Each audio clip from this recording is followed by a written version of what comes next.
ओम हरि ओम तत्सत्। ओम श्री परमात्मने नमः। अथ श्रीमद्भगवद्गीतासु उपनिषत्सु ब्रह्म विद्यायां योगशास्त्रे श्रीकृष्णार्जुन संवादे कर्मयोगो नाम तृतीयोऽध्यायः। आज सेशन नंबर 17 श्रीमद् भगवद गीता के अध्याय नंबर 3, जिसका नाम है कर्मयोग। कर्मयोग, जिसके ऊपर प्रभु पिछले 100 से ऊपर जितने भी श्लोक हुए, 100 देख रहे हैं, 119 श्लोक, पहले अध्याय के 47 श्लोक और दूसरा अध्याय जो सांख्य योग है उसके 72 श्लोक हम पूरे कर चुके हैं, जिसमें भगवान ने अर्जुन के माध्यम से हम मनुष्यों को क्या करना है और क्या नहीं करना चाहिए उसके ऊपर पूरा फोकस करते हुए बताया। हम अध्याय 3 में जाए उससे पहले 2-3 बातें कर लिया जाए। इस अध्याय नंबर 3 में, जिसका नाम क्या है, कर्म योग है। पहला अध्याय क्या था? अर्जुन विषाद योग, जिसमें अर्जुन को विषाद हुआ, अर्जुन डिप्रेशन में चले जाते हैं। दूसरा है सांख्य योग, अर्जुन के प्रश्न पूछने के बाद भगवान सांख्य योग का, ज्ञान योग का, कर्म योग का उपदेश देते हैं। और यहाँ पे अध्याय 2 में ही शुरू में अर्जुन भगवान की शरणागति को स्वीकार करते हैं, भगवान के शिष्य बनते हैं। और अब अध्याय नंबर 3, जिसका नाम है कर्म योग, ये किया मैंने कर्म योग। जयेश भाई जरा इसको फोकस करेंगे। सभी 18 अध्याय का नाम मैंने यहाँ लिख रखा है, आपसे अनुरोध है कि इसको याद कर लीजिएगा। कम से कम सभी अध्यायों के नाम तो पता होना चाहिए। जिस तरह से आपके परिवार में 5, 7, 10, 15, 20 लोग होते हैं, उसी तरह सबका नाम तो याद होना चाहिए ना, कम से कम अपना परिवार है। वैसे ही श्रीमद् भगवद गीता के ये जो जितने अध्याय हैं, श्रीमद् भगवद गीता के ये अध्याय अर्थात ये सब इनके बच्चे हैं श्रीमद् भगवद गीता के, छोटे छोटे, और हर एक बच्चे का नाम पता होना आवश्यक है। तो इसके लिए मैं एक बार सबका नाम बोल देता हूँ। अध्याय 1 अर्जुन विषाद योग, सांख्य योग, कर्म योग, ज्ञान कर्म संन्यास योग, कर्म संन्यास योग, आत्म संयम ध्यान योग। बहुत सारे लोगों को ध्यान की, आत्म संयम ध्यान योग, ज्ञान विज्ञान योग, ज्ञान विज्ञान योग, ज्ञान से विज्ञान, विज्ञान से ज्ञान। विचार करिए, ये श्रीमद् भगवद गीता। अक्षर ब्रह्म योग, राज विद्या राजगुह्य योग, विभूति योग, विभूति, भगवान की विभूतियां क्या क्या हैं, 80 से 90 विभूतियों की चर्चा हुई है। विश्वरूप दर्शन, विश्वरूप दर्शन, भगवान का दर्शन। भक्ति योग, ध्यान दीजिएगा, ज्ञान की बात हुई, कर्म की बात हुई, ध्यान की बात हुई और भक्ति की बात हो रही है। क्षेत्र विभाग योग, गुणत्रय, किस 3 गुण होते हैं, कहाँ कहाँ 3 गुण होते हैं, गुणत्रय विभाग, पुरुषोत्तम विभाग, दैवासुर संपद विभाग। थोड़ा देवों की चर्चा सब जगह होती है, आज अध्याय 3 में भी हम थोड़ा देवों की चर्चा करेंगे। दैवासुर, दैव और असुर संपद भाग, द्विविभाग, 2 विभाग। श्रद्धात्रय, कहते हैं ना श्रद्धा से काम करो, श्रद्धा क्या होती है, श्रद्धात्रय विभाग योग।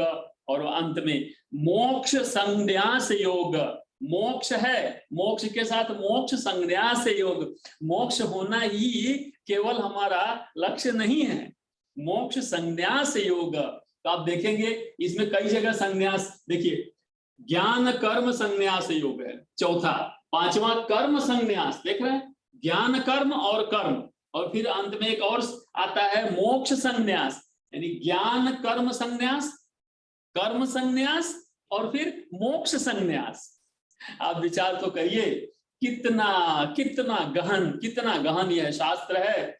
मुझे अति प्रसन्नता है कि आप सब इसका प्रभु कृपा से हम सब इसका लाभ ले रहे हैं। श्लोक नंबर, श्रीमद् भगवद गीता के कर्म योग का श्लोक नंबर 1 हम प्रारंभ करते हैं। आज 11 श्लोक लेंगे और इसमें अर्जुन 2 श्लोक बोलते हैं। श्लोक नंबर 1 जो सामने है और श्लोक नंबर 2, हुआ ऐसा कि अर्जुन इतना सारा सांख्य योग, इतना सारा ज्ञान प्राप्त कर लिया, लेकिन अर्जुन किस लेवल पे हैं? बहुत ही नीचे लेवल पे हैं इस समय, क्योंकि डिप्रेशन में है। और भगवान इतनी ज्ञान की बातें उनको किए, कर्म की बातें किए, योग की बातें करते हैं, भक्ति की बातें करते हैं, लेकिन हमको ऐसा लगता है कि यह एक फर्स्ट हैंड ऐसा इंफॉर्मेशन लगता है कि अर्जुन शायद समझ नहीं पाए, अथवा अर्जुन समझ तो गए लेकिन कंफ्यूज हो गए, बहुत ज्यादा वो द्विविधा में फंस गए कि सही क्या है, करूं ये करूं वो करूं, पहले से कंफ्यूजन में ही थे।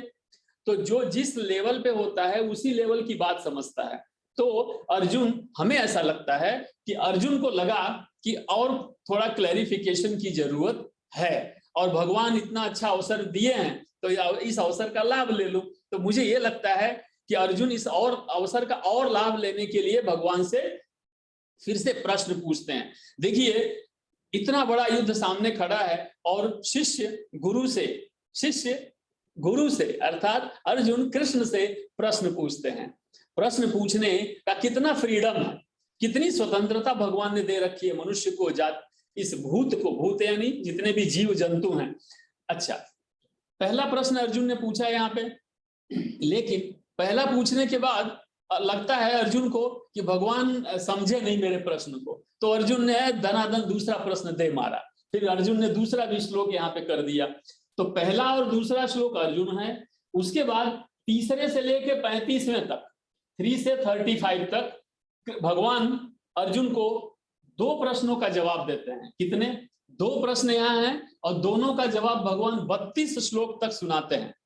32 श्लोकों में 32 श्लोक में भगवान अर्जुन के 2 प्रश्न का जवाब देते हैं।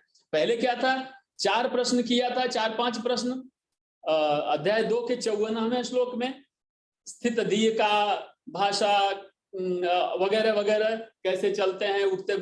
यहाँ पे 2 प्रश्न किया तो भगवान ने 32 श्लोक तक उसका जवाब दिया। फिर वापस अर्जुन एक प्रश्न पूछते हैं 36वें श्लोक में, और भगवान 37 से 43 में वापस जवाब देते हैं। यानी प्रश्न और उत्तर का दौर जारी है। आप भी अपने प्रश्नों को इकट्ठा रखें और अपने से जो बड़े हैं, अनुभवी हैं, ज्ञानी लोग, लगता है आपको गुरु शिष्य जैसी जहां पे रिलेशन है, अपने अच्छे दोस्तों से आप ये प्रश्न पे चर्चा करें।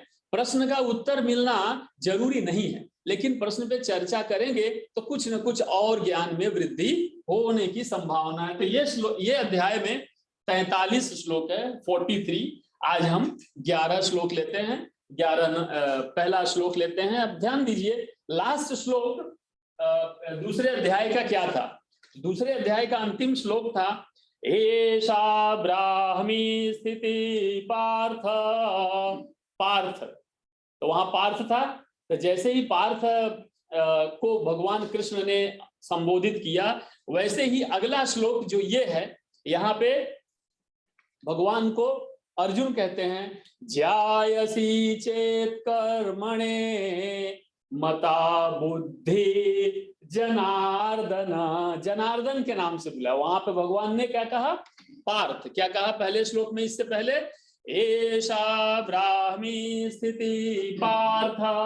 हे पार्थ, अभी तक मैंने अध्याय 2 में जो कुछ भी तुमको सुनाया, जो कुछ बताया, वो सब क्या है? ब्राह्मी स्थिति है। अर्थात उस स्थिति को हर व्यक्ति प्राप्त कर सकता है, सबके लिए खुला निमंत्रण है। आप मेहनत करोगे, आप इंद्रियों को कंट्रोल करोगे तो इस ब्रह्म स्थिति को आप प्राप्त कर सकते हो। हे पार्थ, मैं तुमसे कह रहा हूं, ये सबके लिए है।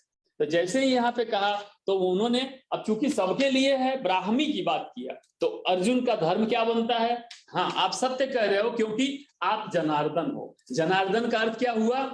जनार्दन का अर्थ हुआ जो मनुष्यों को, अपने जीवों को अपने प्रभाव से, अपने कृपा से उनका पालन पोषण करते हैं। तो ब्राह्मी किसके लिए हुआ? सभी जीवों के लिए हुआ। तो अर्जुन ने भी क्या कहा? हाँ, इन सभी जीवों का पालन पोषण आप करते हो। सोहिल भाई, कितना बढ़िया। इससे पहले श्लोक में क्या कहा? पार्थ, ब्राह्मी स्थिति है। ब्राह्मी स्थिति यानी ये जो स्थिति है, ये सबके लिए है। पूरा आकाश खुला है सबके लिए, कोई भी उस ऊंचाई तक पहुंच सकता है। तो ऐसा कहा तो अर्जुन का धर्म बनता है कि हाँ, सोचिए अर्जुन कितने बुद्धिमान थे, कितने ज्ञानी थे, कितने सभ्य थे। तो उन्होंने सभ्यता का परिचय दिया। और क्या परिचय दिया? हाँ, इसीलिए आप जनार्दन हो, इसीलिए आप समस्त जीवों का पालन पोषण करने वाले, आप सबके स्वामी हो, सबके आप कर्ता धर्ता आप हो। इसलिए कहा, इसलिए हे जनार्दन, मुझे एक प्रश्न है, कृपया उसका उत्तर दें। अब जनार्दन कहने के बाद कहा, ज्यायसी चेत कर्मणस्ते मता बुद्धि। मता बुद्धि मतलब क्या होता है कि मानते हैं, ऐसा मानना। और बुद्धि यानी बुद्धि, तो कह रहे हैं कि कर्म फल, च एत कर्मण ते मतलब आपके द्वारा, आपके द्वारा मानना, यानी आपने बुद्धि को बताया कि एक बुद्धि है और एक कर्म है, अर्थात एक बुद्धि योग से काम करना है और एक कर्म योग से काम करना है। तो कहा कि दो चीजें आपने मुझे बताया। आपने बताया कि कर्मण ते मता बुद्धि, यानी बुद्धि अर्थात ज्ञान कर्म से श्रेष्ठ है, ऐसा आपने बताया। ज्यायसी, ज्यायसी यानी उत्तम, अच्छा है, मतलब जय यानी होता है उत्पन्न होना। तो उसकी जो स्थापत्य है वो बुद्धि की, वो कर्म से अच्छी है, ऐसा आपने कहा। यानी सामान्य भाषा में कहें तो पहले श्लोक का अर्थ ये हुआ, हे जनार्दन, आपके अनुसार बुद्धि अर्थात ज्ञान कर्म से श्रेष्ठ है। क्या श्रेष्ठ है? बुद्धि अर्थात ज्ञान कर्म से श्रेष्ठ है, अर्थात उत्तम है, अर्थात अच्छा है।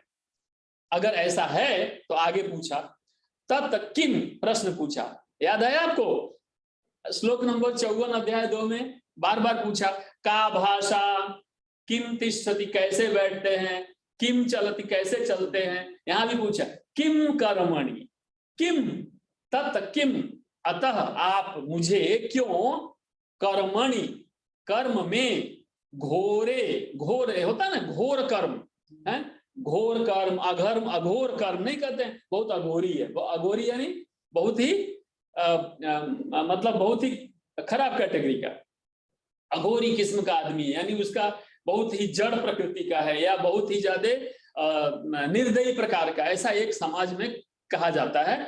तो घोरे, घोर यानी एकदम मतलब कठिन, यानी बहुत ज्यादा मुश्किल, ऐसा। तो इस घोर कर्म में आप तत् किम, मुझे क्यों, घोरे माम, मुझे नियोजयसी, मुझे क्यों उसमें डाल रहे हैं, आप उसमें अंदर मुझे क्यों लगा रहे हैं। नहीं होता है कि आपने मुझे उसमें फंसा दिया, मतलब अर्जुन इनडायरेक्टली कह रहे हैं कि मुझे कर्म करने में क्यों फंसा रहे हो। मतलब अब क्या हुआ, यहां से समझ में ये आया कि कृष्ण ने कहा कि ज्ञान श्रेष्ठ है, बुद्धि श्रेष्ठ है, और कर्म के बारे में भी चर्चा किया। तो अर्जुन पहले से क्या चाहते थे कि किसी बहाने मुझे यहाँ से छोड़ के भाग जाना पड़े, कम से कम युद्ध ना करना पड़े, ऐसा उन्होंने सोच ही लिया था पहले से।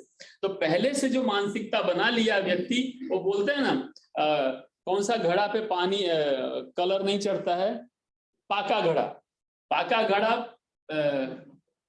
कलर ना चढ़े, मतलब घड़ा एक बार बन गया है, तैयार हो गया, उसके ऊपर कलर करने जाओगे तो नहीं होता। तो अर्जुन पहले से ही अपनी मानसिकता बना के बैठ गए हैं कि मुझे कर्म करना नहीं, मुझे युद्ध करना नहीं है, बस मुझे यहाँ से चले जाना है। अर्जुन यानी हम सब पहले से सोच के बैठ गए हैं कि हमको ये तो नहीं ही करना है। तो चाहे आपका बॉस, आपके पिता या आपकी माता, आपके पत्नी, आपके पति कितना भी कहें, आप वो नहीं करना चाहेंगे, और करना चाहेंगे तो गला दबा के जबरदस्ती करने जाते हैं। तो ऐसे ही अर्जुन को यहाँ पे ये हो रहा है कि भगवान मुझे जबरदस्ती ये कर्म क्यों करने को कह रहे हैं, हे केशव आप मुझे इसका कारण बताइए। तो ये पहला श्लोक रहा है आज का। श्लोक नंबर 2, मतलब ये है कि अर्जुन को भी कर्म से भागने की इच्छा है, ऐसा ये श्लोक से विदित होता है, प्राप्त होता है, पता चलता है। अब चूंकि अर्जुन ने पहला ये प्रश्न पूछा तो अर्जुन को लगा कि पता नहीं भगवान समझे या नहीं समझे, तो उसके ऊपर दूसरा श्लोक भी दे मारा धड़ाधड़। और क्या दिया, व्यामी, श्लोक नंबर 2 देखिए, व्यामी श्रेणेव वाक्येन बुद्धिं मोहयसीव मे तदेकं वद निश्चित्य येन श्रेयोऽहमाप्नुयाम्। अति उत्तम श्लोक, फिर से सुनिए। व्यामिश्रेणेन व्यामिश्रेणेव वाक्येन, वाक्येन वाक्य से, वाक्यों से क्या हो रहा? वाक्य यानी उपदेश, यहाँ पे जो वचन, वचनों से, उपदेश से, मिश्रेण, मिश्रेण मतलब जानते हैं ना, व्यामिश्रेण यानी मिश्र, मिश्र मतलब होता है मिश्रण, मिश्रण यानी मिला जुला, यानी ऐसे अलग अलग नहीं, मिला जुला। तो बोले कि बुद्धि मोहयसीव में मतलब मेरा, तो मेरे बुद्धि को, मेरी बुद्धि मोहित हो रही है। किसकी बुद्धि? अब अर्जुन ने सरेंडर वापस किया।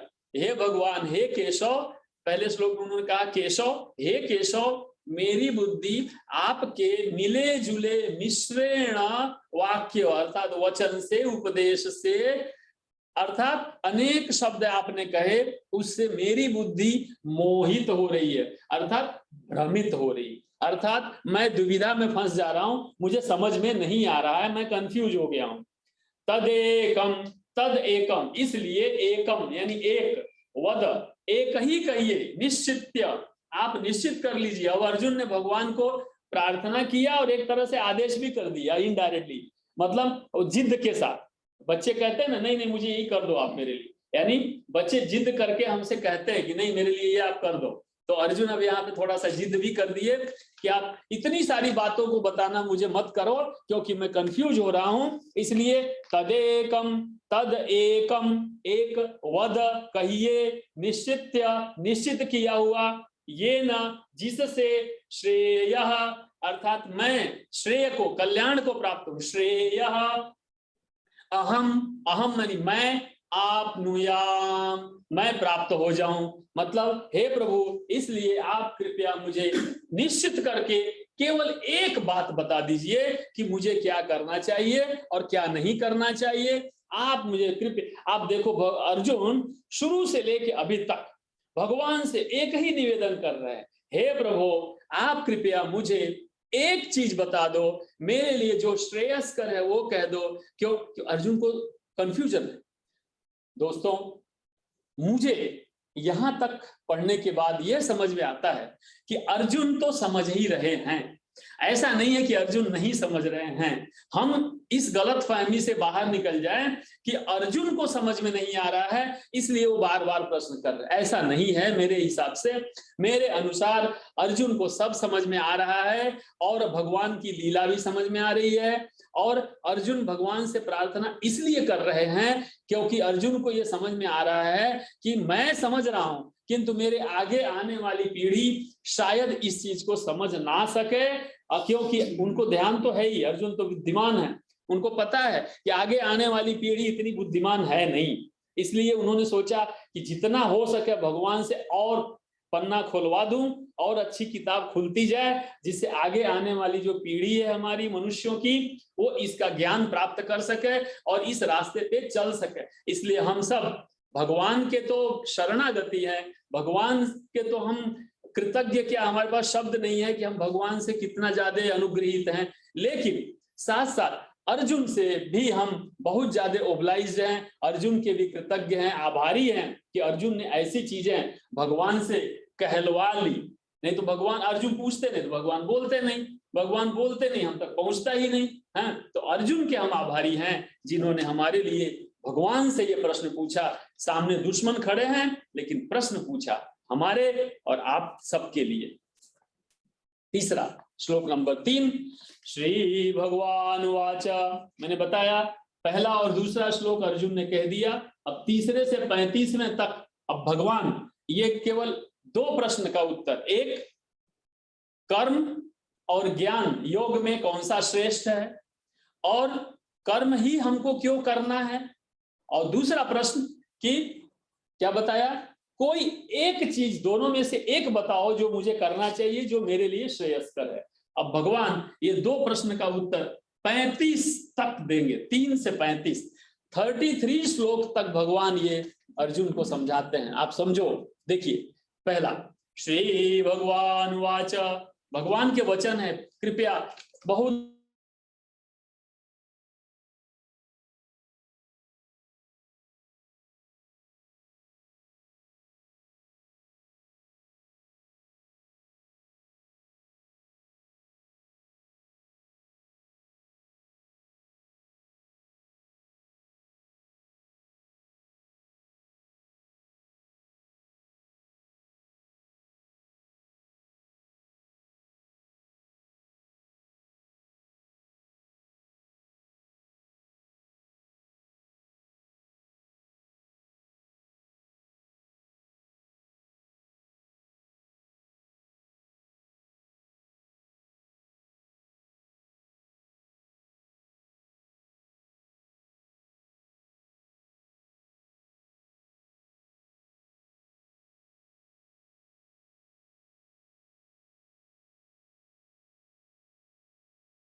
कर्मणामनारम्भात् नैष्कर्म्यं पुरुषोऽश्नुते न कर्मणामनारम्भात् नैष्कर्म्यं पुरुषोऽश्नुते न च संन्यासनादेव सिद्धिं समधिगच्छति। ये श्लोक मैं अच्छे से पढ़ता हूं, ध्यान से सुनेंगे। न कर्मणामनारम्भात् नैष्कर्म्यं पुरुषोऽश्नुते न च संन्यसनादेव सिद्धिं समधिगच्छति। बहुत ही अच्छा श्लोक है। यहाँ पे भगवान ने कहा न कर्मणाम अनारंभात, अर्थात ऐसा कोई व्यक्ति जो कर्म के आरंभ से विमुख हो जाए, अर्थात कर्म से विमुख हो जाए, तो न कोई केवल कर्म से विमुख हो सकता है और कर्म फल से मुक्ति पा सकता है। अर्थात कर्म न करके आप चाहें कि मैं कर्म न करूं तो कर्म का फल नहीं मिलेगा, कर्म का फल नहीं मिलेगा तो मुझे मुक्ति मिल जाएगी। अर्थात कई लोग ये सोचते हैं अगर कि मैं बिना कर्म किए ही अपना जीवन यापन कर लूं, तो भगवान ने कहा ऐसा नहीं हो सकता है। अर्थात अगर आपको मुक्ति प्राप्त करनी है, मुक्ति अर्थात आपको उच्च कोटि में जाना है, आपको उत्थान की ओर जाना है, आपको ग्रोथ और प्रोग्रेस करना है, तो आपको कर्म करना पड़ेगा। और जो भी कर्म करोगे उस कर्म से आप विमुख हो करके कोई कर्म नहीं कर सकते, कर्म तो करना ही पड़ेगा और तब वो कर्म फल मिलेगा। और कर्म फल किस रूप में मिलेगा? मुक्ति के रूप में मिलेगा। तो कहा कि ना कोई केवल कर्म फल ना कोई केवल कर्म से विमुख रहकर कर्म फल से मुक्ति पा सकता है। अर्थात कर्म के फल रूप मुक्ति को प्राप्त करना है तो कर्म से विमुख आप नहीं हो सकते, अर्थात कर्म का त्याग नहीं कर सकते। यहाँ पे एक डायरेक्ट मैसेज भगवान ने दिया। और दूसरा क्या कहा? पुरुषोष्णुते, पुरुषों के लिए अर्थात हर एक व्यक्ति के लिए, हर एक मनुष्य के लिए यह भगवान ने संदेश दिया कि न तो कर्मों का आरंभ किए बिना निष्कर्मता को प्राप्त होगा, अर्थात कर्म करना तो पड़ेगा, कर्म करोगे तो कर्म की निष्कर्मता के परे जाओगे, उससे बाहर जाओगे। न च संन्यासनादेव, और ना तो संन्यास अगर तुमको चाहिए, शारीरिक रूप से अगर तुम्हें संन्यास ले लेना है तो क्या कह रहे हैं? सिद्धिं समधिगच्छति, तो तुमको क्या करना पड़ेगा? तो भी कर्म का त्याग नहीं कर सकते, तो कर्म का त्याग कर देने से सिद्धि नहीं मिल जाएगी। संन्यास और अर्थात संन्यास यानी त्याग, यानी उस कर्म की को त्याग दोगे तो भी तुमको सिद्धि की प्राप्ति नहीं होगी, अर्थात तुम समाधि को प्राप्त नहीं हो सकते। अर्थात तुमको अगर आगे बढ़ना है तो कर्म तो करना करना और करना ही पड़ेगा। हे अर्जुन, श्लोक नंबर 4 में भगवान ने कहा, इसको मैं एक सेंटेंस में सिंपल शब्दों में बोल दूं तो अगर तुमको मुक्ति पानी है तो भी कर्म करके कर्म के फल के रूप में मुक्ति प्राप्त होगी, और तुमको संन्यास चाहिए अर्थात कर्म का त्याग करने करके समाधि को जाना चाहते हो तो भी पहले कर्म करना पड़ेगा और फिर कर्म करते करते तुमको समाधि की प्राप्ति होगी। यानी कर्म करना ही पड़ेगा, कर्म करने के सिवाय आपके पास कोई मार्ग नहीं है। इसलिए हे अर्जुन, पहला मैंने जो ज्ञान योग का उपदेश दिया और दूसरा मैंने कर्म योग की बात किया। अब आप देखेंगे ये पूरे अध्याय में 43 श्लोकों में 43 में सब जगह कर्म कर्म कर्म कर्म कर्म कर्म की ही बातें भगवान ने किया है। और भगवान ने हमेशा कहा कि आप काम करोगे तब आप किस स्थिति को प्राप्त होगे। इसलिए हमें जो भी ड्यूटी मिली है, पढ़ाई कराने की ड्यूटी, पढ़ने की ड्यूटी, सेवा करने की ड्यूटी, जो भी हमें रेस्पॉन्सिबिलिटी ड्यूटी दी गई है वो हमें अच्छे से निभानी पड़ेगी, तभी हम सिद्धि को प्राप्त होंगे, तभी हम मुक्ति को प्राप्त होंगे। बैठे बैठे आंख बंद किए किए भी कर्म तो करना ही है। मुक्ति ऐसे नहीं मिल जाती है, सिद्धि ऐसे नहीं प्राप्त होती है, उसके लिए कर्म करना पड़ता है। श्लोक नंबर 5 में हम जाते हैं। बहुत ही बढ़िया। यहाँ भी श्लोक नंबर 5 उसी को कंटिन्यू किया है भगवान ने। अर्जुन ने जो पहला प्रश्न किया था कि ज्ञान और कर्म में कौन सा अच्छा है, तो उन्होंने चौथे, पांचवें और छठे 3 श्लोक में पहले इस प्रश्न का उत्तर दिया है। तो पहले में कर्म की बात कर दिया, ध्यान दिया आपने, कर्म की बात किया। अब 5वें श्लोक में ध्यान देंगे, कह रहे हैं न ही कश्चित क्षणमपि, बहुत सुंदर, न ही कश्चित क्षणमपि, न ही कश्चित क्षणम अपि, अर्थात एक भी क्षण ऐसा नहीं था, न ऐसा होगा। देखिएगा, भगवान जब भी बात करते हैं तो पूरे ब्रह्मांड, पूरे विश्व की बात करते हैं, सभी भूत प्राणी, सभी जीवों की बात करते हैं। माइनस इनफाइनाइट समय से लेके प्लस इनफाइनाइट समय तक की बात भगवान करते हैं। भगवान कभी भी संकीर्ण बात नहीं करते कि अभी ऐसा नहीं। तो हम क्या बोलते हैं अर्जुन को, ऐसा करो, अभी लड़ाई लड़ लो, अभी युद्ध कर लो, फिर बाद में देखा जाएगा। नहीं, भगवान अभी की बात नहीं करते, भगवान समूह की बात करते हैं, हमेशा के लिए, सार्वभौमिकता, यूनिवर्सल के लिए बात करते हैं। न ही कश्चित क्षणम अपि, कभी ना ऐसा कोई क्षण था और ना तो कभी ऐसा कोई क्षण आएगा।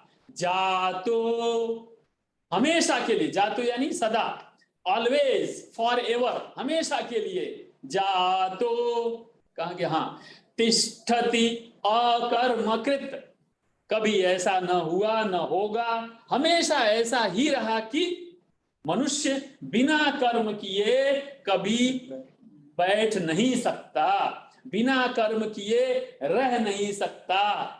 ये थोड़ा विचार करने की बात है। कभी भी आप अकर्मी नहीं हो सकते। चाहे कभी का अर्थ क्या हुआ और कभी भी का अर्थ क्या हुआ, दोनों बातें।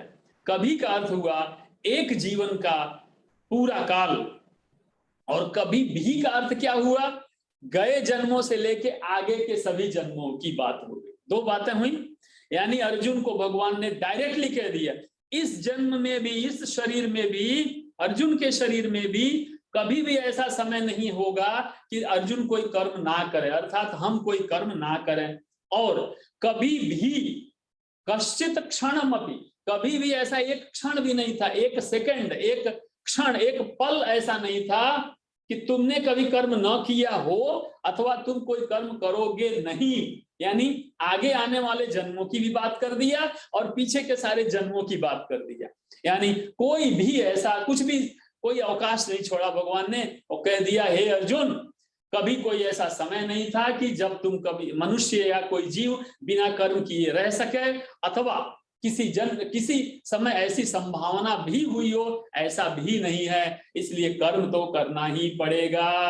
हर श्लोक के बाद मैं ये बोलूंगा, अतः कर्म तो करना ही पड़ेगा। इसलिए तुम कह नहीं सकते कि मैं कर्म ना करूं तो क्या होगा। मान लीजिए जयेश भाई कहें कि सर मैं क्या कोई कर्म कर रहा हूं, मैं तो कैमरा लेके खाली खड़ा हूं। ये आप कर्म कर रहे हो, आप केवल अपना कर्म, इस कर्म से बहुत सारे कर्म जुड़े हैं। आपके माध्यम से ये सारे के सारे अभी 75-80 लोग जो रजिस्टर हुए, वो सभी ये सेशन देख रहे हैं। आपके इस कर्म के माध्यम से आप एक कर्म कर रहे हो, और वो कर्म क्या है, ध्यान से, बहुत ही पवित्र हृदय से, आप समर्पण के साथ ये वीडियो टेलीकास्टिंग आप और सोहिल भाई कर रहे हो। तो आप कर्म तो एक कर रहे हो, लेकिन उससे कितने लोगों का कर्म जुड़ गया, कितने लोगों के आगे भविष्य का कर्म जुड़ गया, और उनके पिछले जन्मों का पुण्य कर्म इससे जुड़ गया।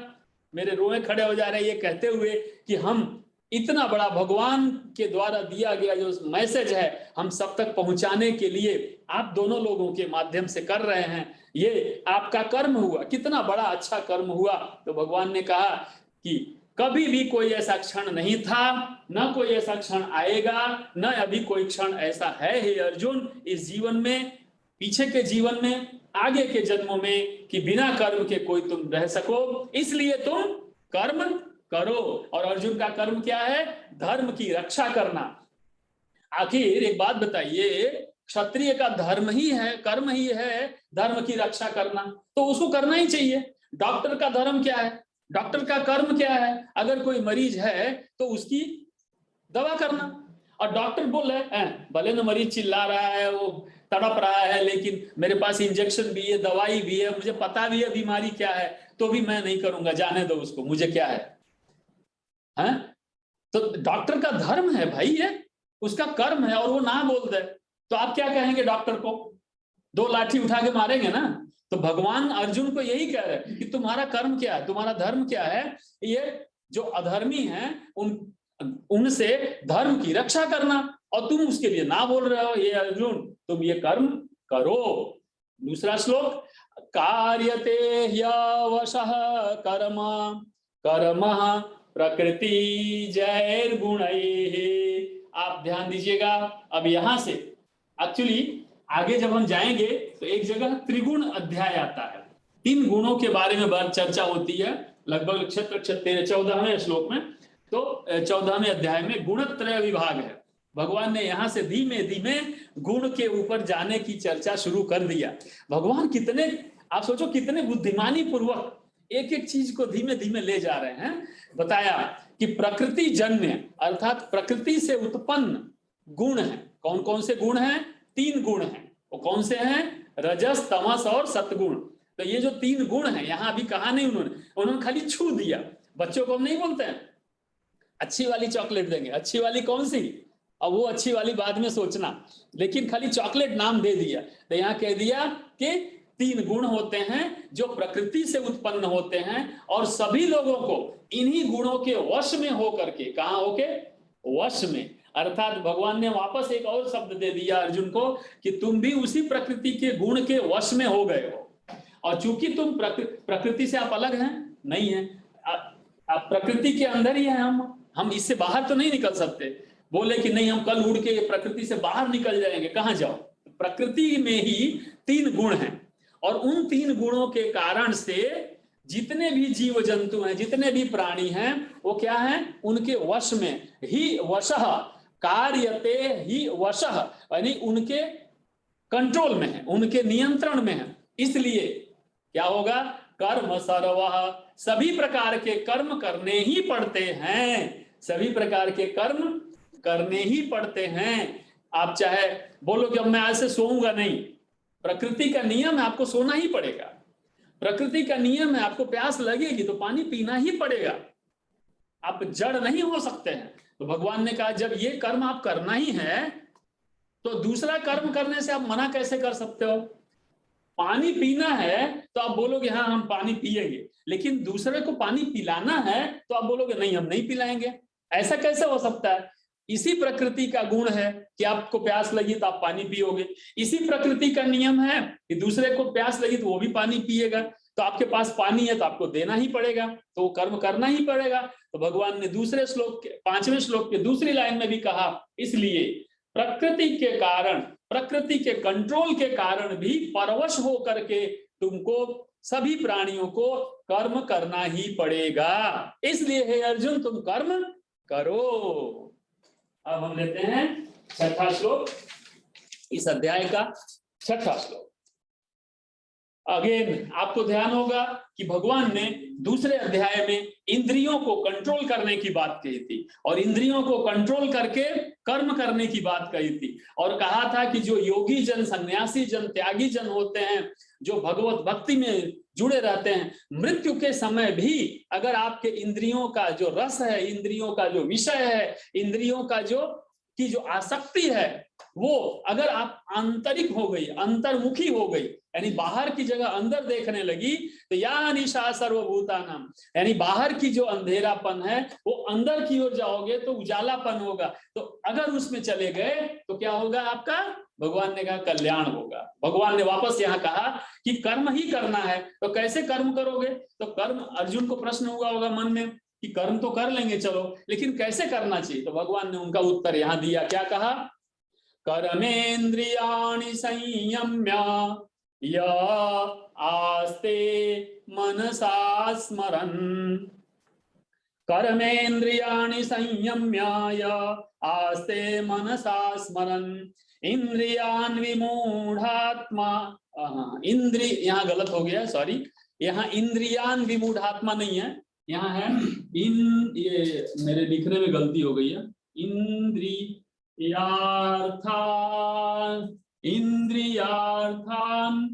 विमूढ़ात्मा,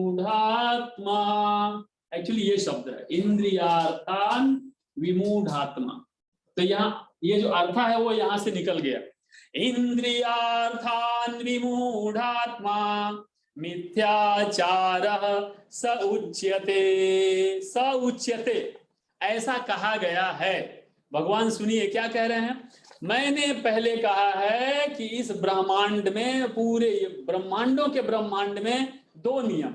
पहला ज्ञान योग है और दूसरा कर्म योग है। वो आपको करना ही पड़ेगा। ज्ञान की प्राप्ति भी कर्म से ही होगी ना। मैं बोलूं कि मैं आपको यह भगवत गीता का संदेश सुनाते सुनाते सीख रहा हूं, आप क्या कहेंगे, मैं ये भगवत गीता का संदेश सुनते सुनते सीख रहा हूं। अंत में दोनों ज्ञान को ही प्राप्त हो रहा है। तो लेकिन कैसे कर रहे हैं, कर्म के माध्यम से। कर्म नहीं करेंगे तो ज्ञान भी प्राप्त नहीं होगा। तो भगवान यहां कह रहे हैं कर्म को करोगे कैसे। तो कहा कर्मेंद्रियाणि संयम्य। आपकी कर्मेंद्रियां हैं कितनी हैं, 5। कल हमने बात किया था कि कर्मेंद्रियों पे कंट्रोल करो। याद है, एक इंद्रिय है तो भी आप पकड़े जाते हो। हमको तो भगवान ने 5-5 इंद्रियां दिया है। तो बोला पांचों कर्मेंद्रियों को संयम, नियंत्रित करो, कंट्रोल में रखो। और उसके बाद क्या करो, आस्ते, यानी कंट्रोल में करने के बाद भी अगर मनसा स्मरण, मन में उस इंद्रियों के विषय का चिंतन रह गया। इंद्रियों को तो लोग कंट्रोल कर लेते हैं। जैसे मान लो आप लोग खड़े हैं, 2 लोग 4 लोग खड़े हैं और मुझे किसी पे गुस्सा आया तो मेरे कंट्रोल कर लूंगा। क्यों, क्योंकि मुझे इज्जत की पड़ी है। तो मुझे, अरे यार मैं सबके सामने क्रोध करूंगा तो लोग क्या सोचेंगे, अरे यार सर तो बड़े क्रोधी हैं, है ना। तो मेरी इज्जत आपके नजर में क्या होगी, घट जाएगी। तो मैं क्या करूंगा, 10 लोगों की हाजिरी में अपने इंद्रियों पे कंट्रोल रखूंगा, इंद्रियों को अपने नियंत्रण में रखूंगा। लेकिन मन में क्या हो रहा है, मन के अंदर कंट्रोल नहीं।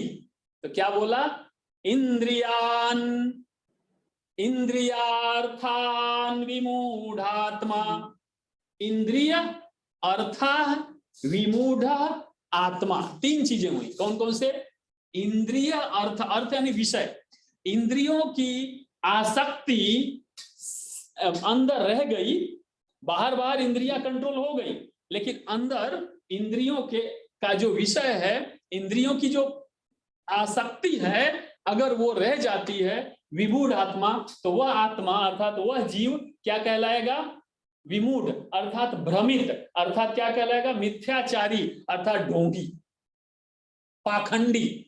तो ऐसा व्यक्ति जिसने इंद्रियों को कंट्रोल कर लिया, लेकिन अंदर मन में इंद्रियों का रस, इंद्रियों की आसक्ति, इंद्रियों का विषय अंदर रह गया और मन में वो चलता रहता, अंदर मन में घूमता रहता है। बाहर कंट्रोल है लेकिन अंदर अंदर घूमता रहता है। ये वैसे ही हुआ जैसे मैंने चंदन लगा लिया, बढ़िया कपड़ा पहन लिया, कुर्ता जब्बा पहन लिया, हाथ में श्रीमद् भगवत गीता ले लिया और मैं चल रहा हूं, लेकिन मेरे अंदर काम, क्रोध, लोभ, मोह, ईर्ष्या, द्वेष, हर प्रकार के अंदर भोग, लालसा, आसक्ति सब अंदर भरा हुआ है।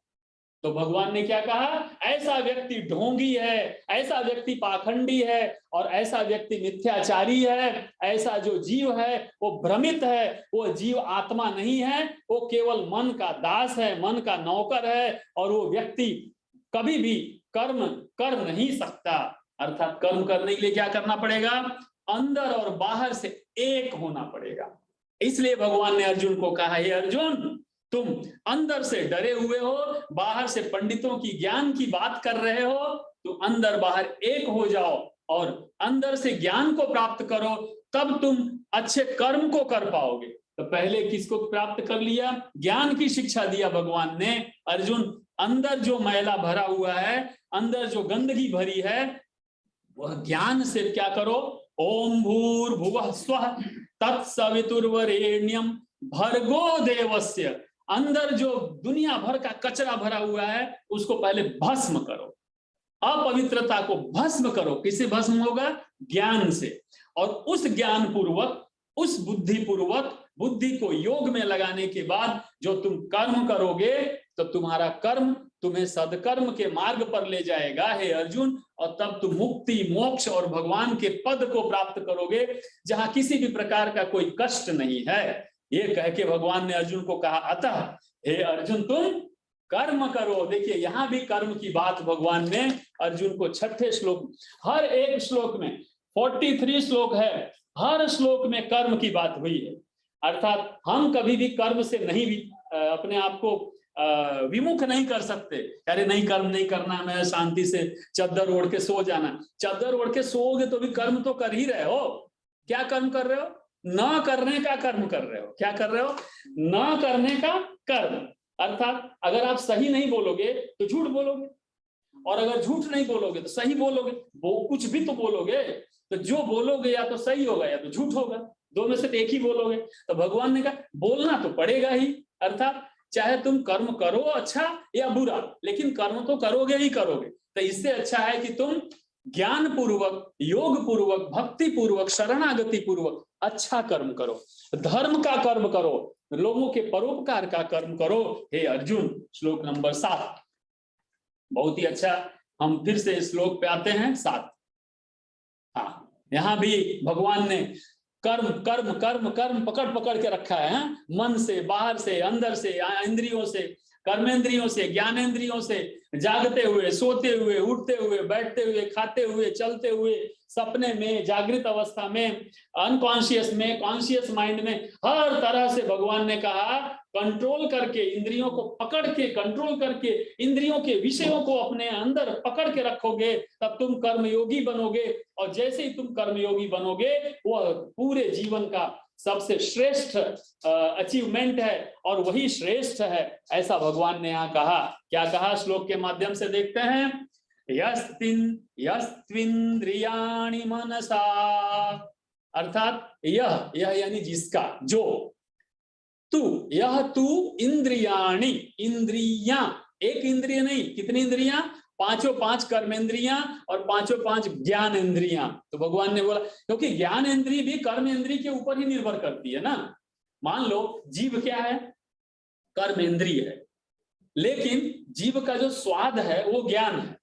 तो ज्ञान कब होगा? जब जीव कुछ करेगी, तो पहले कर्म करोगे तब उस ज्ञान का तुमको अनुभव होगा। तो भगवान ने कहा यह तू इंद्रियाणि मनसा, मन से, नियम्या अर्थात नियम्य अर्थात नियंत्रण करके, आरभते आरंभ करोगे, प्रारंभ करोगे, अर्जुन हे अर्जुन, कर्मेंद्रिय कर्मेंद्रियों के माध्यम से, यह कर्म कर्मयोग कर्मयोग करोगे, कर्मयोगम असक्त आसक्ति न रखते हुए, अर्थात उनमें मोह माया ममता न रखते हुए, स्पृहा न रखते हुए, असक्त स वह स विशिष्यते, वे लोग श्रेष्ठ हैं, विशेष हैं, वो लोग एकदम अव्वल लोग हैं, एकदम परफेक्ट लोग हैं,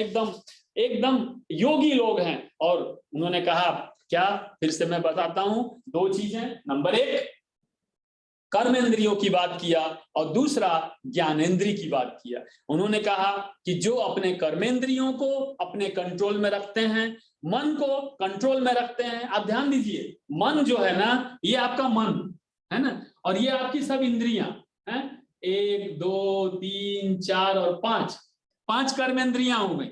अब ध्यान दीजिएगा, ये मन है और ये कर्मेंद्रिय 1 2 3 4 और 5, ये सब जुड़े हुए हैं। ये इससे जुड़ा है, ये इससे जुड़ा है, ये इससे जुड़ा हुआ है, ये इससे। पहिया होता है ना साइकिल का, तो साइकिल के पहिए की भांति मन बीच में बैठा है, सभी इंद्रियों से ऐसे ऐसे जुड़ा हुआ है। अब ये संसार है, ये संसार घूमता रहता है, तो घूमेगा तो सभी इंद्रियां उनके कांटेक्ट में। ये आपका संसार है, ये संसार है, तो ये इंद्रिय इससे जुड़ी है, संसार से जुड़ी है। देखो सब संसार से जुड़े हुए है ना। और अब मन भी इनके माध्यम से संसार से जुड़ा है।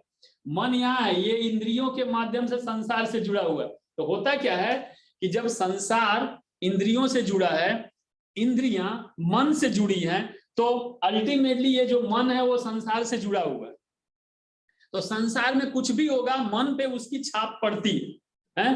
कैमरा ऐसे किया तो पूरा सीन कैमरे के अंदर कैच हो जाता है। तो ये पूरा का पूरा जो संसार है वो मन के अंदर कैच हो जाता है, मन के अंदर जाके बैठ जाता है। अब संसार मान लो कल को खत्म हो गया, ये देखना मैंने संसार को खत्म कर दिया, संसार खत्म किया, लेकिन इंद्रियों के माध्यम से संसार की जो प्रिंट है वो अंदर मन में पड़ी रहती है। तो बोला मन से इंद्रियों को कंट्रोल करना है। आप समझ गए? अभी मैंने क्या बताया, मन इंद्रियों के कंट्रोल में और इंद्रियां संसार के कंट्रोल में। भगवान ने क्या किया, उल्टा मन से इंद्रियों को कंट्रोल करना है। अब चूंकि मन इंद्रियों को कंट्रोल करेगा तो इंद्रियां संसार के वश में नहीं रहेगी, है ना। हम क्या कर रहे हैं, हम संसार से इंद्रियां और इंद्रियां से मन सब एक दूसरे से जुड़े हुए। भगवान क्या बोलते हैं, मन से इंद्रियों को कंट्रोल करो, अर्थात मन से तुम ये विचारो कि नहीं मैं रास्ते से जा रहा हूं और मुझे यहाँ गोलगप्पा दिख गया, भले सुगंध आ रही है, सुगंध तो आनी ही आनी है, लेकिन नहीं मैं नहीं खाऊंगा। मन से कंट्रोल करो। अब कई लोग बोलेंगे सर इससे अच्छा मैं 15 रुपया लेके जाऊंगा ही नहीं, रुपया ही नहीं लेके जाऊंगा तो भले ना गंध आए मैं नहीं खाऊंगा। नहीं, ये जबरदस्ती हुई। उन्होंने क्या कहा, ये नेचुरल ढंग से स्वाभाविक रूप से होना चाहिए। पैसा जेब में भरा हुआ है और हम बगल से गए और गोलगप्पा की दुकान दिख गई, बहुत अच्छी सुगंध आई, जेब में पैसा है, समय भी है, गोलगप्पे की दुकान वाला परिचय में भी है, उस समय आप आराम से जाके बैठ के, बढ़िया मौसम भी है, लेकिन फिर भी मन के माध्यम से जो आपकी नाक की घ्राण शक्ति है भले वो आई, जीभ के ऊपर भले पानी आ गया, लेकिन मैं नहीं खाऊंगा। क्यों? इसलिए नहीं क्योंकि डॉक्टर ने मना किया है, क्योंकि मेरे मन ने मना किया है। मन से मुझे इंद्रियों को कंट्रोल करना है और इंद्रियों के माध्यम से संसार अर्थात गोलगप्पा को कंट्रोल करना है, तो उल्टा नहीं करना है। तो अभी क्या हो रहा था, इससे पहले हमारा था गोलगप्पा मेरे नाक तक आया, नाक मेरे मन तक गया, मन से जीभ को कंट्रोल किया और फिर से हाथ जेब में गया, 15 रुपया निकला और गोलगप्पे वाले को दे दिया। अभी तक उल्टा था। क्या था, संसार से इंद्रियां कंट्रोल में थी, इंद्रियां मन को कंट्रोल करती थी और मन फिर आपको चराता रहता था। भगवान कह रहे ये नहीं करना है, उल्टा करना है। करना क्या है, मन से इंद्रियों को कंट्रोल करना है। इंद्रियां संसार से लगी रहेंगी, लेकिन इंद्रियों के माध्यम से संसार को कंट्रोल में अपने रखना पड़ेगा। ऐसा अगर व्यक्ति हो जाए तो उसको कर्म योगी और उसको योगी कहते हैं, और वही व्यक्ति ज्ञान को प्राप्त होता है, उसी की ज्ञानेंद्रियां कंट्रोल में होती हैं और वो व्यक्ति श्रेष्ठ है।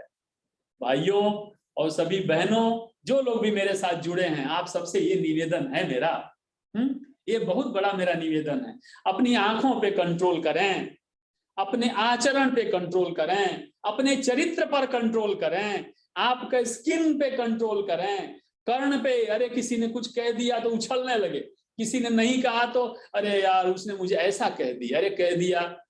कानों के कंट्रोल में मत जाओ, आप अपना आकलन खुद से करो, मन से मन को अपने आप को कंट्रोल में रखें। श्लोक नंबर 7 में बहुत ही उत्तम बात कही भगवान ने। श्लोक नंबर 8, नियतं कुरु कर्मत्वं कर्म ज्यायो ह्यकर्मणः, नियतं कुरु कर्मत्वं कर्म ज्यायो ह्यकर्मणः, शरीर यात्रापि च तेन प्रसिद्ध्येद कर्मणः। ये बहुत ही भगवान कृष्ण की देखो लीला, देखो भगवान कृष्ण की सिंप्लिसिटी देखो। सिंपल शब्द हैं, एकदम छोटे छोटे सामान्य आसान शब्दों में गहरी से गहरी बात को कहे जाते हैं। इतनी गहरी बात यहाँ कही, श्लोक इतना सिंपल है। नियतम, आप बोलते हो ना, ये तो नियति का नियम है। नियति यानी प्रतिदिन निर्धारित, जो फिक्स है, जो मालूम ही है। नियतम कुरु, कुरु यानी करो, कर्म यानी कर्म। यहां भी भगवान ने कर्म 1, 2 बार, 3 बार, 4 बार कर्म का चर्चा किया। देखिए एक ही श्लोक में 4 बार कर्म की बात करते हैं। कि जो नियत कर्म है, जो कर्म तुमको करना ही है, जैसे मैंने उदाहरण दिया, प्यास लगी तो पानी पियोगे ही, तो उसी तरह से सुबह सूर्योदय हुआ तो आपको उठना तो पड़ेगा ही। हाँ, वो बात अलग है कि कई लोग सूर्यवंशी होते हैं और 9 बजे 10 बजे तक उठते हैं। तो कहने का जो नियत कर्म है वो तो करना ही पड़ेगा। कर्म तो हम, हे अर्जुन, तुमको वो कर्म तो करना ही पड़ेगा जो वैदिक रूप से, अर्थात जो परंपरागत रूप से जो तुम्हारे धर्म में कर्म में आया है। अब सुबह उठ के कोई बोला नहीं मैं नहाने नहीं जाऊंगा, यार ये तुम्हारा नियत कर्म है, तुमको नहाना ही चाहिए। कभी आप ऐसा बोलोगे कि मैं आज वॉशरूम नहीं जाऊंगा, करके बताओ। हैं? अब वो नहीं कर सकते तो दूसरे नियत कर्म को आप मना क्यों कर सकते हो? आप मना नहीं कर सकते, आपको करना ही पड़ेगा। ज्यायो, ज्याय पहले ही मैंने बताया था ना, ज्याय यानी श्रेष्ठ। पहला श्लोक में ज्यायसी, याद आया? पहले श्लोक में था ज्यायसी कर्म। मैं बताता हूं फिर से आपको, ज्यायसी चेत कर्मणस्ते, ज्यायसी, ज्याय यानी उत्तम, श्रेष्ठ, सबसे अच्छा। ज्यायो ही कर्मणः, जब अकर्मणः ही, अकर्मणः कह रहे हैं कि जो अकर्मणीय लोग हैं, निष्क्रिय लोग हैं, आप समझ रहे हो, निष्क्रिय लोगों से कर्म करना, नियत कर्म, अगर तुलना करें कर्म और अकर्म, अर्थात कर्म करना और कर्म न करना, तो कह रहे हैं जो नियत कर्म करने की जो बात है वो कर्म न करने से बहुत ही श्रेष्ठ है, बहुत ही उत्तम है, बहुत ही अच्छा है। ये तो सभी लोग कहते हैं। अब मान लो आपके सामने, आप पुलिस वाले, उदाहरण लीजिए आप पुलिस वाले, और आपके सामने किसी महिला के साथ, किसी अबला के साथ, किसी बच्चे के साथ, किसी बूढ़े के साथ, किसी भी असहाय के साथ कोई अन्याय हो रहा है, कोई उसको मार रहा है, लूट रहा है, तो क्या आप पुलिस वाले हैं वहां खड़े होकर तमाशा देखेंगे? आपका कर्म है, आपका धर्म है, आप उसकी रक्षा करेंगे, आप उसको बचाएंगे। भगवान कह रहे हे अर्जुन, तुम जो कह रहे हो मैं ये कर्म नहीं करूंगा, वो कर्म न करने से जो तुम्हारा कर्म करना है वो श्रेयस्कर है, वो श्रेष्ठ है। इसलिए हे अर्जुन तुम कर्म करो, कर्मणा, कर्म करो। और उदाहरण क्या दिया? शरीर यात्रा पीछ तेन प्रसिद्धयेत कर्मणः। भगवान ने कहा अगर तुम अपने शरीर की रक्षा चाहते हो तो शरीर संबंधी काम भी तो करना पड़ेगा। उदाहरण के लिए मैंने जैसे कहा भूख लगी तो भोजन तो करना होगा, तो बोले तुम ये बता दो, ठीक है भूख लगी हम भोजन नहीं करेंगे, वो भी तो कर्म है। तो भगवान बोले शरीर भी नहीं चलता है बिना कर्म किए, यह शरीर रूपी, यहाँ पे मैं आपको थोड़ा फिलॉसफी इसकी बताता हूं। शरीर यात्रापि, ध्यान दीजिए, शरीर यात्रा करता है, आत्मा यात्रा करता है, लेकिन शरीर रूपी यात्रा भगवान ने कहा, शरीर रूपी यात्रा, अर्थात शरीर की यात्रा अगर है, यानी शरीर की यात्रा क्या है? जन्म लिया, मृत्यु तक गए, तो शरीर ने यात्रा किया, समझ गए? तो शरीर यात्रा किया, यानी पहलवान बनना है तो शरीर पहलवान जैसा करना पड़ेगा। आपको सफल होना है तो उस तरह का कर्म करना पड़ेगा। आपको मान लो नेता बनना है तो आपको इलेक्शन लड़ना पड़ेगा, आपको पब्लिक का काम करना पड़ेगा।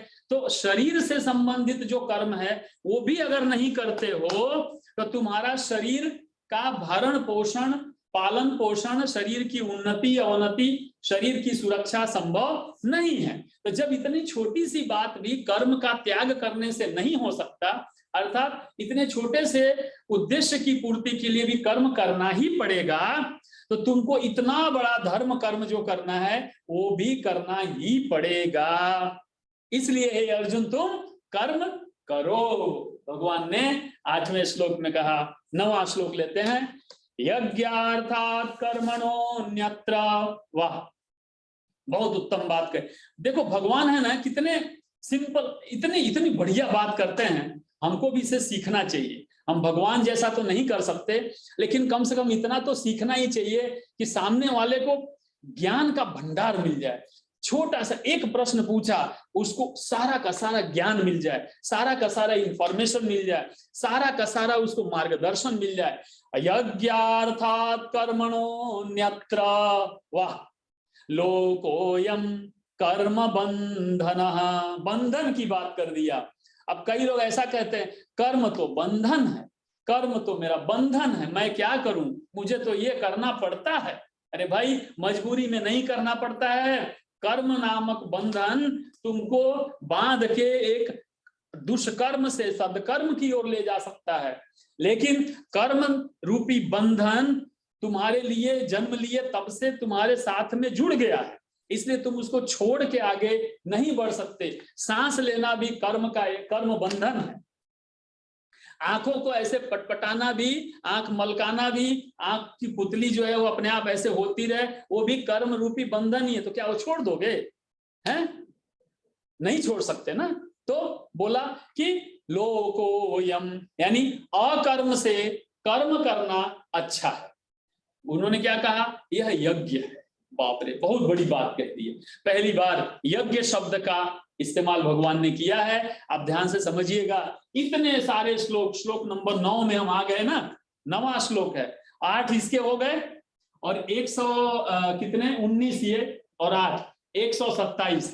127 के बाद श्लोकों के बाद भगवान ने पहली बार यज्ञ की चर्चा किया। अब यज्ञ का थोड़ा समझना जरूरी है, क्योंकि ये बाकी चीजें हमने आपसे कही ही है, इसमें 2-3 नए शब्द हैं, वो समझना आवश्यक है। तो पहला क्या है, पहले इसका अर्थ बोल देता हूं। क्या बोला? तदर्थम कर्म कौन्तेय, हे कौन्तेय, यहाँ उनको कुंती पुत्र के नाम से कहते हैं। मुक्त संगः, मुक्त संगः अर्थात आसक्ति से मुक्त हो जाओ। आपको ध्यान है, संगम त्यक्त्वा धनंजय, हे धनंजय आसक्ति का त्याग करो। तो संगः मुक्त अर्थात आसक्ति को छोड़ करके समाचर, समाचर मतलब होता है आचरण करो, व्यवहार करो, अच्छे बनो, उत्तम कर्म करो, नियत कर्म करो। हे अर्जुन, अकर्म के तुलना में कर्म करना सबसे अच्छा है। अब प्रश्न उठता है कौन सा कर्म? तो बोला यज्ञार्थ कर्म। यज्ञ का अर्थ क्या हुआ?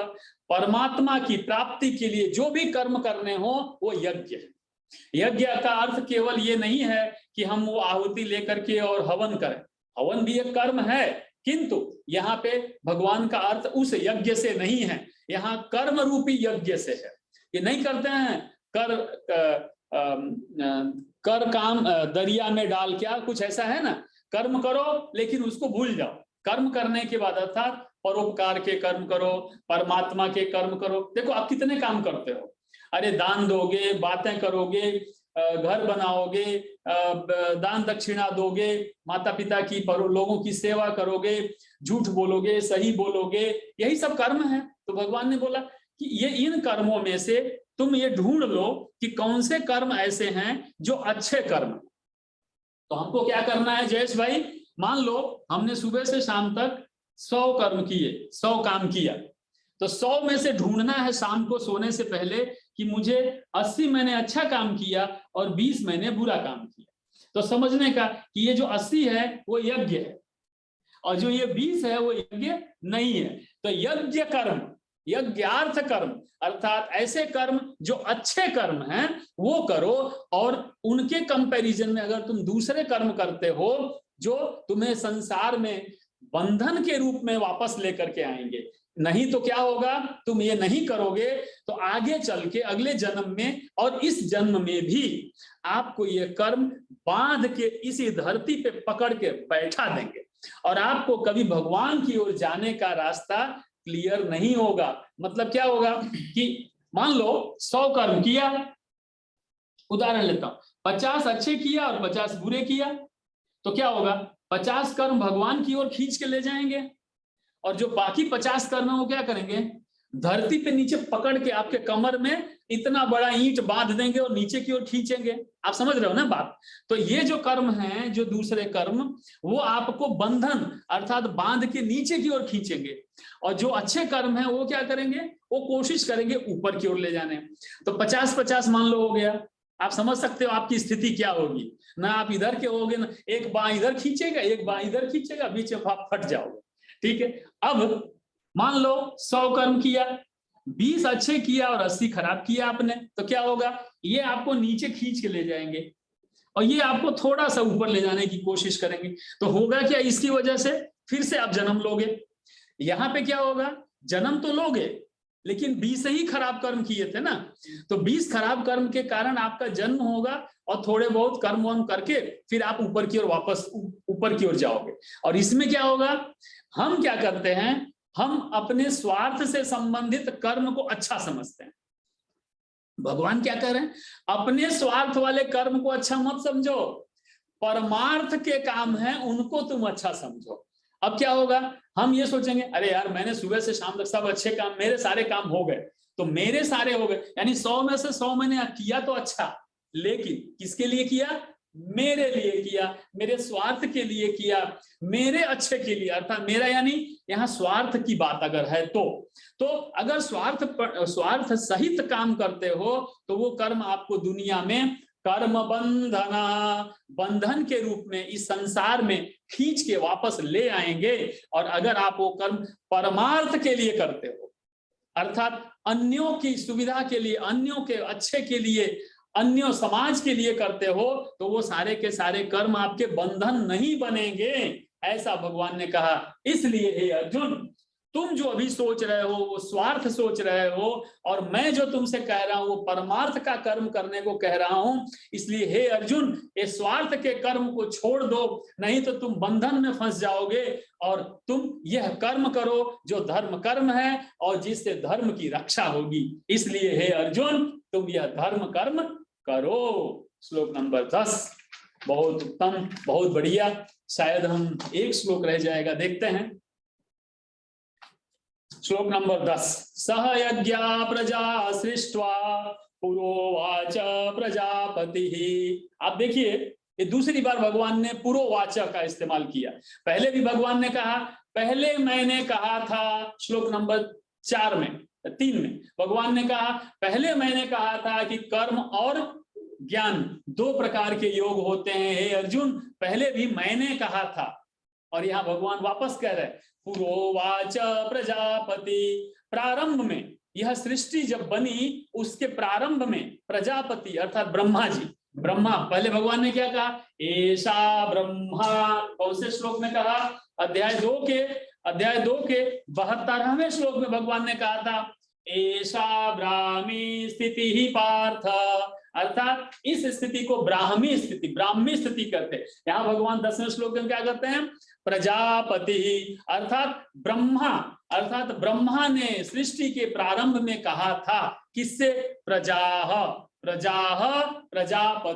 प्रजापति यानी ब्रह्मा, प्रजाः अपने जन से, अपने लोगों से, अपनी प्रजा से, अपने मानव जाति से, सह यज्ञ कहा था कि तुम क्या करो, सह यज्ञ सृष्ट्वा, सृजन किया था। किसने सृजन किया था, भगवान ब्रह्मा ने जब सृजन किया था इस सृष्टि का, उस समय पूरा पहले ही आरंभ में कहा था, क्या कहा था, अनेना, इससे, प्रवशिष्यद्वमेश, अर्थात एष यानी इन लोगों से, वह यानी तुम्हारा, अस्तु इष्ट कामधुक, तुम्हारे मन की जितनी इच्छाएं हैं वो तुम प्राप्त कर सकते हो, लेकिन किस तरह से, कर्तव्य पालन के द्वारा। किस तरह से, देवलोगों के देवताओं के सहयोग से। किस तरह से, तो कर्तव्यों को जन्म दिया और वो कर्तव्य तुमको करना ही पड़ेगा। और किस तरह से, यज्ञ के रूप में। तो भगवान ने कहा, यज्ञ के रूप में जो तुम कर्म करते हो, अर्थात जो भी परमार्थ का काम करोगे, जो ब्रह्म प्राप्ति के लिए काम करोगे, तब तुम्हारी सारी इच्छाएं पूर्ण होगी। आप समझो, उल्टा है ना, हम क्या सोचते हैं, जब हम हमारे लिए कर्म करेंगे तो हमारी इच्छा पूरी होगी। जयेश भाई, है ना, हम क्या सोचते हैं कि जब मैं मेरे लिए कर्म करूंगा, मेरे परिवार के लिए करूंगा, मेरे लोगों के लिए करूंगा, तो मेरी इच्छाएं पूरी होंगी। यहां भगवान क्या कह रहे हैं, उल्टा। जब आप ब्रह्मांड के लिए काम करोगे, जब परमार्थ के लिए काम करोगे, जब लोगों के लिए काम करोगे, जब समाज के लिए काम करोगे, मानव जाति के लिए काम करोगे, जब सृष्टि के लिए काम करोगे, तब तुम्हारी इच्छाएं पूर्ण होंगी। तब तुमको वो चीजें मिलेंगी जो तुम चाहते थे या जो तुम्हारे लिए उपयोगी हैं। लो, ये तो गड़बड़ हो गया है। मतलब अगर मैं ये श्रीमद् भगवद गीता का अध्ययन, मनन, चिंतन अपने लिए नहीं कर रहा हूं, ये सोच के कर रहा हूं कि भगवान का ये मैसेज है, भगवान का ये ज्ञान है, मुझे ये समाज के लिए देना है, तो मुझे अपने आप प्राप्त हो जाएगा, मुझे अपने आप मिल जाएगा। अर्थात इतनी सारी चीजें ये ले करके भगीरथ क्या किए थे, गंगा को अपने लिए लाए थे, अपने पूर्वजों के लिए लाए थे, समाज के लिए लाए थे। तो गंगा भगीरथ को अपने आप मिल गई। आज भी गंगा का नाम भागीरथी है। भगीरथ ने नहीं कहा था ना कि गंगा का नाम मेरे नाम पे रखो, तो भगीरथ के नाम पे गंगा का नाम भागीरथी पड़ गया। क्यों? क्योंकि भगीरथ ने गंगा को समाज कल्याण के लिए, ब्रह्मांड के उद्धार के लिए, मानव जाति पूरी सृष्टि के लिए भगवान से प्रार्थना करके धरती पे लाए थे, इसलिए गंगा का नाम भागीरथी है। तो जब आप, मैं, हम सब लोगों के लिए कोई चीज प्राप्त करने का कर्म करेंगे तो हमें अपने आप प्राप्त हो जाएगी, हमको अपने आप मिल जाएगी। उदाहरण के लिए, अगर यूनिवर्सिटी नैक ए ग्रेड आ जाती है, अगर यूनिवर्सिटी बढ़िया रैंक आता है, विश्व के लोग यहाँ पढ़ने आते हैं, यूनिवर्सिटी में हर तरह से हम सुविधाएं देते हैं लोगों के लिए, तो हमको अपने आप मिल जाएगा, हमको अपने लिए ढूंढने की आवश्यकता नहीं होगी। श्लोक नंबर 11 लेते हैं। अच्छा, ये पढ़ना, एक मिनट, हाँ 10 पढ़ तो दो। अनेन प्रवसविष्यध्वम एषा वह अस्तु इष्ट कामदो। इसको ऐसे पढ़ते हैं, अनेन प्रसविष्यध्वम एषा वोस्त्विष्ट कामदो। अर्थात सृष्टि के आरंभ में ब्रह्मा ने मानव जाति को उनके नियत कर्मों और कर्तव्यों सहित जन्म दिया था। अर्थात आपका जन्म नियत कर्तव्य कर्म के साथ हुआ है, अर्थात आपके जन्म के साथ कर्म जुड़ा हुआ है। इसलिए इन यज्ञों अर्थात ऐसे कर्मों, परमार्थ कर्मों का कर्म धूमधाम से अनुष्ठान करना, अनुष्ठान यानी कर्म करने में कोई हिचकिचाहट नहीं रखना, आलस्य नहीं रखना, शर्म नहीं रखने का कर्म करते रहना चाहिए, जिससे तुमको सुख और समृद्धि की प्राप्ति होगी और सब प्रकार की इच्छाएं पूरी हो जाएंगी ऑटोमेटिकली। उसके लिए और कुछ करने की जरूरत नहीं पड़ेगी। आज का अंतिम श्लोक नंबर 11 ले लेते हैं। देवान् भावयतानेन ते देवा भावयन्तु वः परस्परं भावयन्तः श्रेयः श्रेयः परमवाप्स्यथ। आज का अंतिम श्लोक नंबर 11, यहाँ भगवान ने क्या कहा, परस्परम भावयन्त। हम हमेशा स्वार्थ की बात करते हैं, भगवान ने क्या कहा, परस्पर उत्थान की बात करो, एक दूसरे के सहयोगी बनो, एक दूसरे का मर्डर मत करो, एक दूसरे का खींचातानी ना करो, एक दूसरे का सहयोग करो। परस्परम भावयन्तः, एक दूसरे को खुश रखो, एक दूसरे का सहयोग करके, उसका काम है तो लाओ हम कर दें, अच्छा आपका काम लाओ मैं कर दूं, एक दूसरे का हेल्प करो। श्रेयः, यही तुम्हारे लिए श्रेयस्कर है, यही तुम्हारे लिए कल्याणकारी है। परम वाप्स्यथ, परम वाप्स्यथ, तभी तुम परम, आपको याद आया भगवान ने क्या कहा, पदम प्राप्ति, पद को प्राप्त करोगे। यहां भगवान ने क्या, परम वाप्स, तुम परम को प्राप्त हो जाओगे, यानी तुम उस धाम को, कल्याण मिलेगा। क्यों, अर्जुन ने क्या पूछा था, मेरे लिए जो श्रेयस्कर है वो कहिए, तो भगवान ने कहा तुम्हारे लिए यही श्रेयस्कर है। अब यहाँ पे पहला वाक्य ऐसा है, ते देवा भावयन्तु वः। अब यहाँ पे देवताओं की बात किया।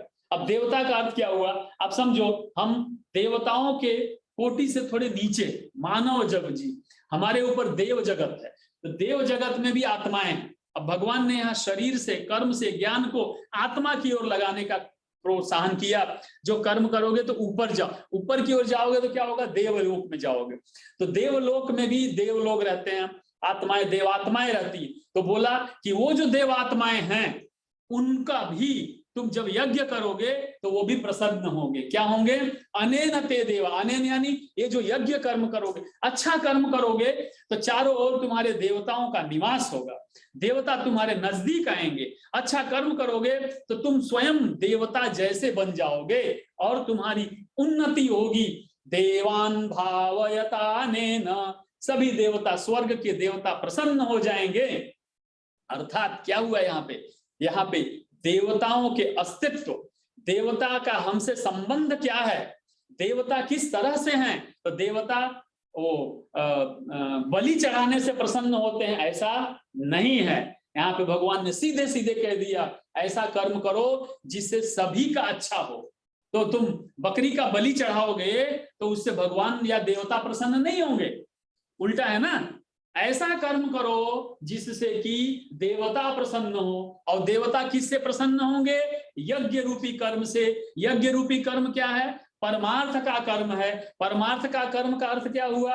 किसी को कष्ट नहीं होना चाहिए, किसी की हिंसा नहीं होनी चाहिए, किसी को दुख नहीं होना चाहिए, किसी का नुकसान नहीं होना चाहिए, और अपने स्वार्थ के लिए, अपने पेट पूजा के लिए, अपने परिवार के केवल लालन पालन के लिए दूसरों को कष्ट दो, ऐसा कर्म न करने से देवता प्रसन्न होते हैं। और जब वो देवता प्रसन्न होंगे तो क्या करेंगे?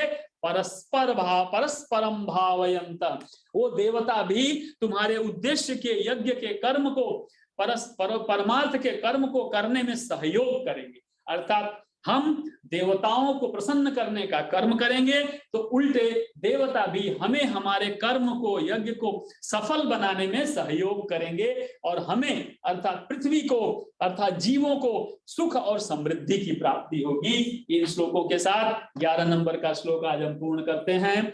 ओम श्री परमात्मने नमः। ओम नमो भगवते वासुदेवाय। ओम श्री कृष्णार्पणमस्तु।